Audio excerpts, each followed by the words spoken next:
Grandes genios e inventos de la humanidad. Seguro que antes de la época y el trabajo de Isaac Newton, las manzanas también caían al suelo.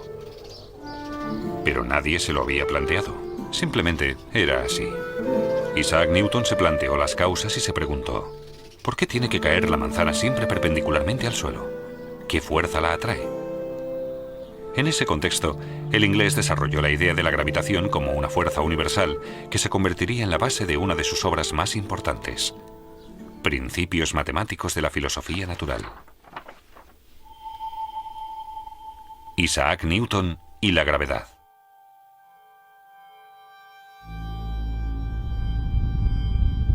Los movimientos de los astros siempre han fascinado al hombre. Desde el principio de los tiempos, ha intentado averiguar las leyes subyacentes.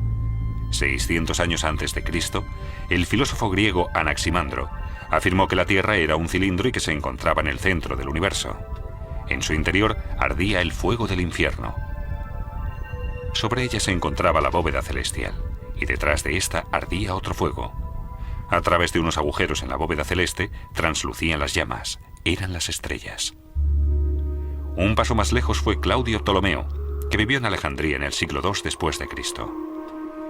Él también veía la Tierra como el punto central del universo, pero para él, la Luna, el Sol y los planetas giraban en torno a la Tierra en trayectorias circulares fijas, las denominadas esferas. Con esa teoría, los astrónomos fueron capaces de predecir con más exactitud los eclipses de Luna y de Sol y la posición de los planetas. Pero es curioso, era una teoría falsa la que les llevaba a la mayoría de estos resultados. Pasaron más de 100 años hasta que en el siglo XVI Copérnico desmontará esa visión de la Tierra como el centro del universo. El canónigo polaco afirmó que los planetas giraban en torno al Sol y entre estos planetas, la Tierra. Pero no fue capaz de demostrar su teoría. A principios del siglo XVII, el astrónomo Johannes Kepler consiguió pulir la concepción del universo de Copérnico mediante la observación precisa de los planetas y el descubrimiento de la regularidad matemática. Afirmó que los planetas no giraban en torno al Sol en órbitas circulares, sino elípticas. Y se percató de que los planetas más cercanos al Sol recorrían su órbita con más rapidez que los que se encontraban más alejados. Pero Kepler no logró averiguar qué era lo que hacía girar a los planetas en torno al Sol. Isaac Newton nació en enero de 1643 en Woolsthorpe, condado de Lincolnshire, Inglaterra. Su padre, granjero, murió poco antes de que él naciera. Por órdenes de su madre, tomó el relevo en la granja. Pero el pequeño Isaac no estaba hecho para el campo. Se quedaba contemplando el agua durante horas, pensativo, mientras las ovejas se iban escapando. Prefería sentarse en su habitación y decorar la pared con todo tipo de dibujos. Gracias a su tío, párroco, no tuvo que quedarse trabajando en la finca familiar y pudo ir a la Escuela Libre de Gramática de Grantham, la ciudad vecina. Una familia de boticarios de confianza acogió a Newton. Con ellos aprendió sobre muchas plantas medicinales y al poco tiempo ya creaba sus propias fórmulas. A los 18 años, Isaac Newton se matriculó en el prestigioso Trinity College de la Universidad de Cambridge para estudiar matemáticas y filosofía. Pocos años después, ya ejercía de profesor de matemáticas en la universidad. Sin embargo, sus inquietudes iban más allá del campo de las matemáticas. Newton se interesó por diversos fenómenos físicos y químicos, y él mismo fabricaba las herramientas que necesitaba para sus investigaciones. Con su telescopio reflector, estudió los movimientos de los planetas en el cielo estrellado, pero se preguntaba qué era lo que los mantenía en sus órbitas elípticas. Los filósofos naturales, como se consideraba a los científicos en aquella época, debatían las diferentes hipótesis. Entre ellos el inglés William Gilbert afirmaba que unas fuerzas magnéticas invisibles e incomprensibles accionaban los cuerpos celestes en el universo. El francés René Descartes prefirió dar otra explicación. Según él, todo el universo se componía de partículas materiales, y los planetas giraban dentro de ese enjambre de partículas como una hoja en un remolino de agua. Un joven astrónomo inglés dio por falsa esa hipótesis, Edmond Halley. Durante años se había esforzado por formular una teoría del movimiento de los cuerpos celestes. En vano. En agosto de 1684, Halley viajó a Cambridge. Allí coincidió con Isaac Newton, de 41 años, y pensó esperanzado que quizás aquel prestigioso profesor de matemáticas sabría algo más y podría ayudarle. Halley hablaba de una fuerza central que situaba los planetas en su órbita. Eso no era nuevo para Newton. Hacía muchos años, cuando estudiaba, Newton se había hecho cargo de la misma cuestión. Y formuló, al parecer sin esfuerzo, una teoría matemática sobre los efectos de esa fuerza. Pero nunca se había preocupado por publicarla y prácticamente la tenía en el olvido.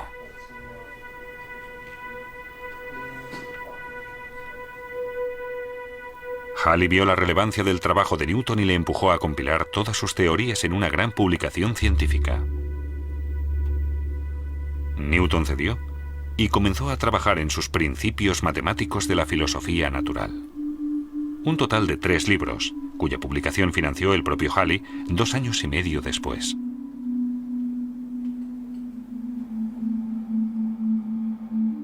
Newton formuló, entre otras, las 3 leyes que hasta hoy constituyen las bases de la mecánica. Esta es la primera ley. Todo cuerpo permanece en su estado de reposo o de movimiento rectilíneo uniforme, a menos que otros cuerpos actúen sobre él.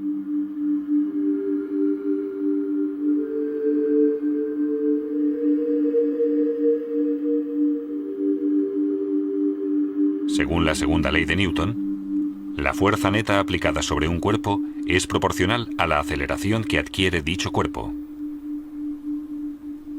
La constante de proporcionalidad es la masa del cuerpo. Y la tercera es la ley de acción-reacción. Cuando un cuerpo ejerce una fuerza sobre otro, éste ejerce sobre el primero una fuerza igual y de sentido opuesto. La fuerza de reacción hace que la bola se quede parada y hace que la barca se mueva hacia atrás. De esta tercera ley de movimiento profetizó Newton que se regía por el mismo principio por el que, varios siglos después, el hombre conseguiría volar hasta las estrellas. Con ello quiso decir que el principio de acción-reacción sería el que haría volar un cohete espacial. El gas caliente que expulsan las cámaras de combustión es lo que produce que el cohete salga disparado en sentido contrario. Isaac Newton ve en las fuerzas la causa del movimiento de los cuerpos. Y en el caso de la Luna, afirma que lo que hace que permanezca en su órbita elíptica es únicamente la atracción de la Tierra. La fuerza contraria a esta es la fuerza centrífuga, que impide que la Luna se abalance sobre la Tierra. A la fuerza de atracción, Newton la denominó fuerza de gravedad. Ahora, con la velocidad de la órbita lunar y la fuerza de atracción de la Tierra, Newton ya puede demostrar matemáticamente que los planetas se mantienen en su órbita por la fuerza centrífuga y la de gravedad.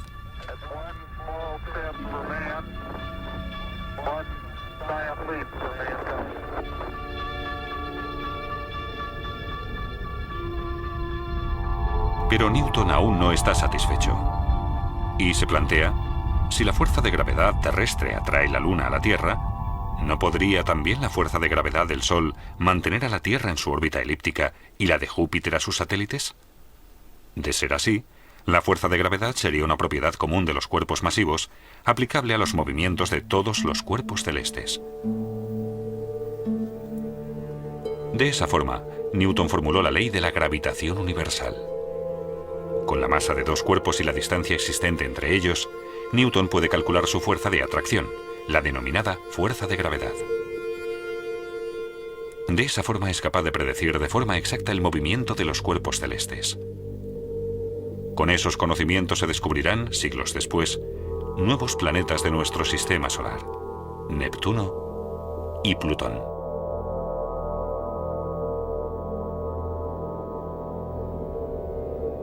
Con la ley de la gravitación de Newton se corrobora matemáticamente la concepción del mundo de Copérnico.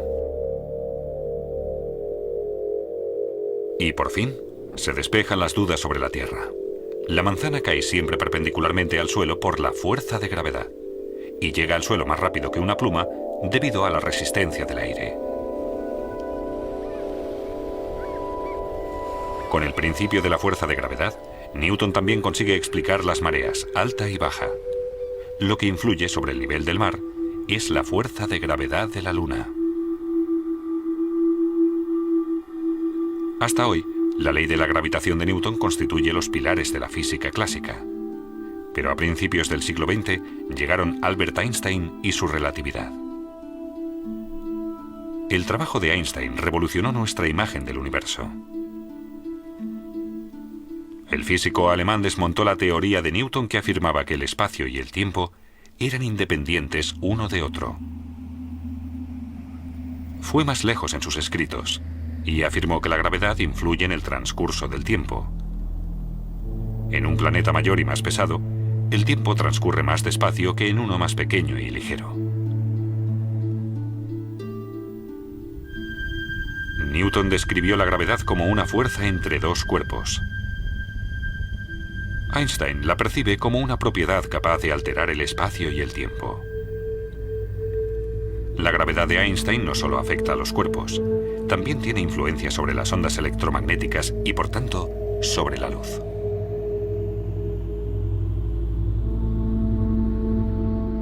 Un año después de la publicación de su teoría, esta se confirma.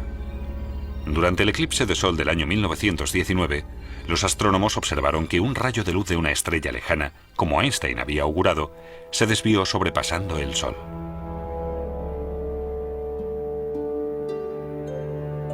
La teoría de Einstein se aplica en dimensiones raras con fuertes gravitaciones y elevadas velocidades.